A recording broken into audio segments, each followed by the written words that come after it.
वंश न्यूज, दलित पीडित व शोषित जनतेचा खणखणीत आवाज।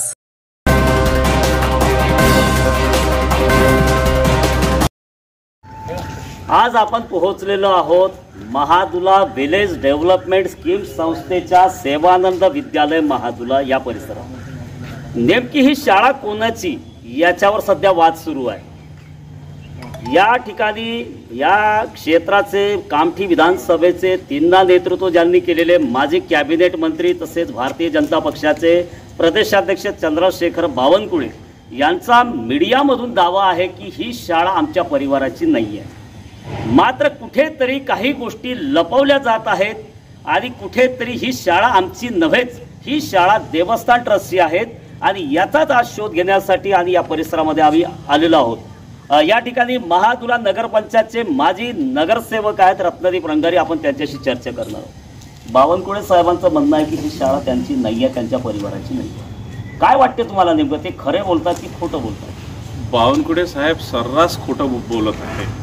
या ठिकाणी आपण बघितलं आहे की महादुला डेव्हलपमेंट जी आहे, विलेज डेव्हलपमेंट ही आणि देवस्थान यांना 2 महिन्या अगोदर मर्ज करण्यात आलेला आहे। धर्मदाय आयुक्ताकडे याकरिता त्यांनी ॲप्लिकेशन केली होती। ॲप्लिकेशन केल्यामुळे त्यामध्ये दिसत आहे की अध्यक्ष ज्योती बावनकुळे, सचिव बर्डे, त्यांचे पुढे जे नातेवाईक आहेत त्या नातेवाईकाच्या काही प्रमाणात नावं आहेत। याचा अर्थ असा आहे की बावनकुळे फॅमिलीच्या या शाळेसोबत संबंध आहे आणि ही शाळा CSR निधीमधून जे वर टायटल दिलेलं आहे युनायटेड ब्रेवरीज लिमिटेड यांच्या सामाजिक CSR मधून बनवलेली ही शाळा आहे। याचा अर्थ की जेव्हा ते कॅबिनेट मिनिस्टर होते तेव्हा त्यांच्याकडे दारू मंत्री होते, त्यावेळेस त्यांनी जी कंपनी आहे त्या कंपनीसोबत जे काही साठगाठ असेल त्या साठगाठामधून त्यांनी CSR मधून ही शाळा बनवलेली आहे। याचा अर्थ की सर्रास बावनकुळे साहेब या ठिकाणी मोदीपेक्षा बी खोटं बोलत आहे यावरून असं वाटत आहे। कारण की एवढं खोटं आई जगदंबेचा आशीर्वाद घेऊन मी या ठिकाणी मोठा झालो आणि आई जगदंबेच्या ठिकाणी या ठिकाणी एवढं मीडियाच्या सामने सर्रासपणे खोटं बोलत आहे, याच्यावर तर आमच्या पहिल्यापासूनच आश्चर्य आहे। या शाळेमध्ये आम्ही पण या शाळेमध्ये 95 मध्ये शिकलेलो आहो आणि या शाळेचे आम्ही विद्यार्थी पण आहो।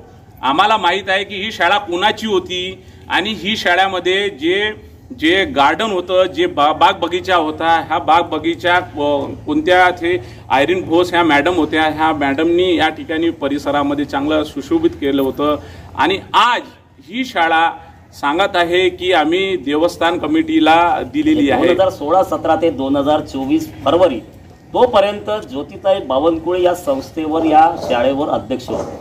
खरंच आहे ना, अध्यक्ष होत्याच ना। ते आपण त्या मीडियामध्ये दाखविलेलेच आहे आपण की फेसबुक लाईव्हमध्ये पण दाखविलं आहे की या परिसरामध्ये ज्योती बावनकुळे ह्या अध्यक्ष आहेत आणि खरंच आहे ना की या ठिकाणी ते अध्यक्ष आहेत आणि तिकडे देवस्थान कमिटीमध्ये पण बावनकुळे अध्यक्ष आहे। म्हणजे याचा अर्थ की दोन्ही पण म्हणजे एकीकडे महादुला विलेज डेव्हलपमेंट स्कीम ही शैक्षणिक संस्था आहे, दुसरीकडे कोराडी महालक्ष्मी जगदंबा देवस्थान हे धार्मिक ट्रस्ट आहे।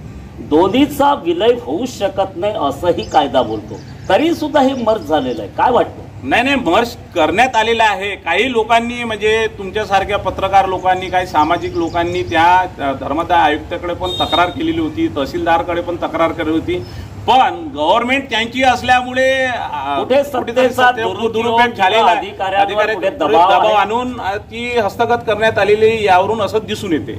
पण एकीकडे आता जसा तुम्ही आरोप लावता किंवा कुठेतरी राजकीय दबाव किंवा सत्तेचा दुरुपयोग करून बावनकुळे साहेबांनी ही शाळा देवस्थान ट्रस्टला मर्ज केली, एवढं मोठं प्रकरण महाराष्ट्रामध्ये गाजत असताना दुसरीकडे तुमच्याच काँग्रेसचे प्रदेशाध्यक्ष नानाभाऊ पटोले म्हणतात की बावनकुळे आणि नानाभाऊ पटोले हे एकाच आईचे 2 पुत्र आहेत आणि जगदंबा मातेचे 2 पुत्र असताना कुठेतरी प्रदेशाध्यक्षांनी या जमिनीच्या व्यवहारावर कुठेही त्यांनी मौन बाळगलेलं आहे, काहीच बोलत नाही। काय वाटतं तुम्हाला?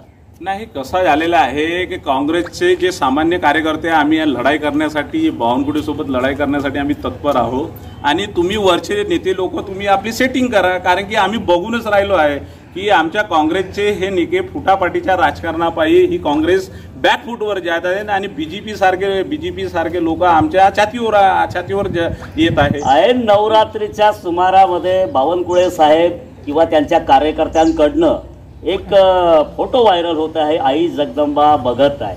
तर नेमकं आता आई जगदंबा कोणाला बघणार आहे, कोण खोटं बोलत आहे? मी सांगत आहे ना, खोटं मोदीपेक्षा खोटं बावनकुळे साहेब मीडियाच्या सामने खोटं बोलत आहे. आपण बघितलं काय त्यांची मजबुरी काय, हे खोटं का बोलत असावे, काय कारण असावं? त्यांना असं वाटत, त्यामध्ये पण एक सांगितलेलं आहे की मागासवर्गीय विद्यार्थ्यांना 1 रुपयामध्ये आम्ही ह्या शिक्षण देत आहोत. त्यांच्या एका फेसबुकमध्ये बघितल्या. खरंच मागासवर्गीय विद्यार्थी 800 लोक या परिसरामध्ये अगर हे मागासवर्गीय विद्यार्थ्यांना CBSE पॅटर्न किंवा कोणत्या 1 रुपयामध्ये शिकवत असेल तर नागपूर जिल्ह्यातल्या जेवढ्या पण शाळा आहे त्यांना, ज्या पाल्यांना माझ्या उद्देशून हे आहे की जे ते आपण काही महादुला परिसरातील लोकांना आपण रोजगारासाठी तर भटकती तलवार आहे, आपल्या पाल्य त्यांना शिक्षण शिकवू शकत नाही. तर या 1 रुपयामध्ये इथल्या दर्जाचं शिक्षण या शाळेमध्ये मिळत असेल भवन शाळा बंद झालेली पाहिजे. भवन शाळेमधला बी घोड आहे, कारण की आमची त्या ठिकाणी वडलोपार्जित शेती होती आणि त्या शेतीवर भवन शाळा पण बनवण्यात आली. सुद्धा 10 एकर जमीन अशीच पुरोहित यांच्या संस्थेला देण्यात आली. खरंच आहे ना की ज्या ठिकाणी हे पाहतच असतात की ज्या ठिकाणी म्हणजे जमीन असेल त्या जमिनीवर गव्हर्नमेंटच्या शासकीय जमिनीवर आलेलं पाहिजे संस्था, या उद्देशाने ते करत आहे. भवन्समध्ये कोणते सामान्य आमचे गोरगरीब विद्यार्थी तिथे जातात. पण आता गोरगरिबांच्या मुलांना जर समजा इथे 1 रुपया शिक्षण जर भेटत असेल, मंदिर देवस्थान चालवते असा त्या बावनकुळेंचा दावा असेल, तर या परिसरातलेच नाही तर नागपूर जिल्ह्यातल्या पाल्यांनी या ठिकाणी शिक्षण घ्यावं. खरंच आहे ना, खरंच म्हणतो ना मी, या ठिकाणी पाल्यांनी जे तावडे कॉलेज शाळेमध्ये जातात अशा पद्धतीनं त्या बिचाऱ्या त्या लोकांना जे वर्षाचे 40-40 हजार रुपये कशाला इन्स्टॉलमेंट भरतील, ह्या 1 रुपयामध्ये अगर शिक्षण चांगलं दर्जेदार मिळत आहे तर त्या पाल्यांना माझी विनंती आहे की या सेवानंद शाळेमध्ये शिकावं. 1 रुपयामध्ये या मिळत आहे. काही पण पोकंडा आहे फालतूचा. एवढं खोटं बोलण्यात हे तरबेज आहे हे बीजेपी सरकार की म्हणजे खोटं बोलत आहे, पण रेटून बोलत आहे. खरंच आहे, रेटून बोलत आहे. मोदीपेक्षा मला असं वाटतं बावनकुळेचा सर्वात जास्त खोटं बोलत आहे. एकीकडे विजय वडेट्टीवार विरोधी पक्षनेते, तुमच्याच महाविकास आघाडीतील संजय राऊत आणि सुषमाताई अंधारे सुद्धा या प्रकरणावर बोलत आहेत. मात्र कुठेतरी आता आपले नेते जे आहेत सुनील बाबू केदार यांच्याकडनं काही प्रतिक्रिया येईल का या विरोधामध्ये? नाही, सुनील बाबूची प्रतिक्रिया, सुनील बाबू हे लढवे नेते आहे, ते कुणाला जुमानत नाही. एक वेळा त्यांनी मनात ठाणलं तर पुरी लढाई करतात. आम्ही बी त्यांचे शिपाई आहोत, आम्ही बी ठरवलं जे होईल ते होईल. आम्ही बी बाबासाहेबांची लेकरं आहोत, आम्ही हे घाबरत नाही कुणाला. जे करायचे करा. आमच्या पोटा पाण्यावर बी लात मारली तरी 72 आहे, आम्ही काय घाबरणारे लोक नाही. आणि बाबासाहेबांना आम्हाला शिकवलं आहे लढाई करायची आहे. या लढाईमध्ये कुठेतरी सूडबुद्धीचं राजकारण होऊन तुमच्या विरोधामध्ये किंवा काही लोकांना अब्रू नुकसानीचे दावे सुद्धा बावनकुळे साहेबांकडनं पाठवले जातील किंवा काही प्रकरणामध्ये गोवण्याचा सुद्धा प्रयत्न होईल, असं तुम्हाला वाटत नाही का भीती? माझी एकच विनंती आहे त्या बावनकुळे साहेबांना, जेवढे आरोप आमच्यावर करायचे असेल, आम्ही गरीबाची लेकरं आहोत. बाबासाहेबांनी शिकवलं किसी के सामने झुकना नहीं है, बस हम झुके उसके सामने झुकने वाले नहीं है. बस झुकेंगे तो बाबा साहब के सामने झुकेंगे. बस हमारा एक ही नारा है, बाबा साहब के झुकने वाला हम है. जय भीम जय शिवराय हमारा नारा है, बस हेच काम हमारा आहे. आणि आपण बघू शकता हे आहेत रत्नदीप रंगारी, काँग्रेसचे माजी नगरसेवक, ज्यांनी आता सेवानंद विद्यालय ही शाळा जी आहे ती नेमकी कोणाची याच्यावर आपल्याशी चर्चा केलेली आहे. कुठेतरी महालक्ष्मी जगदंबा देवस्थानचे जे अध्यक्ष आहेत चंद्रशेखरजी बावनकुळे, जे भारतीय जनता पक्षाचे प्रदेशाध्यक्ष सुद्धा आहेत, मात्र कुठेतरी या परिसराला लागून असलेली जवळपास 12.5 एकर जागा ही कुठेतरी त्यांनी महादुला विलेज डेव्हलपमेंट स्कीम या संस्थेला महालक्ष्मी जगदंबा देवस्थानामध्ये मर्ज करून कुठेतरी शासकीय भूखंड त्यांनी 12.5 एकराचा जो शासनाकडून हस्तगत केलेला आहे. कुठेतरी या प्रकारामध्ये जो भ्रष्टाचार झालेला आहे, कुठेतरी भारतीय जनता पक्षाच्या नेत्यांना या राज्य सरकारकडून झुकतं माप मिळालेलं आहे. आणि हे झुकतं माप नेमकं कशाकरिता आणि नियमाची सर्व ऐसी तैसी करून या ठिकाणी या शाळेला मर्ज करण्यात आलेलं आहे.